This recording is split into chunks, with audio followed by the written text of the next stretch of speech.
ठाकरे गटाचे आमदार राजन साळवींविरोधात गुन्हा दाखल, उत्पन्नापेक्षा 118% संपत्ती जास्त असल्याचा उल्लेख, आरोपी म्हणून राजन साळवींसह पत्नी आणि मुलाचंही नाव।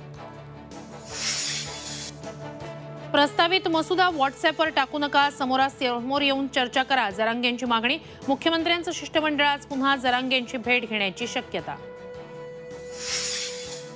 भाजपच्या केंद्रीय नेतृत्वानं नाशिकवर केलं लक्ष केंद्रित, मोदींपाठोपाठ अमित शहा सुद्धा नाशिक दौऱ्यावर, 27 आणि 28 जानेवारीला नाशिकमध्ये राज्यस्तरीय सहकार परिषदेचं उद्घाटन।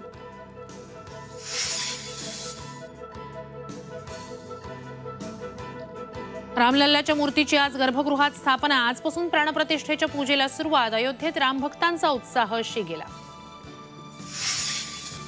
हंगामातील पहिला हापूस पुणे आणि नवी मुंबई बाजारात दाखल, रत्नागिरीतून हापूसच्या पेट्या बाजारात, पहिल्या हापूसला 10 ते 15 हजारांचा भाव।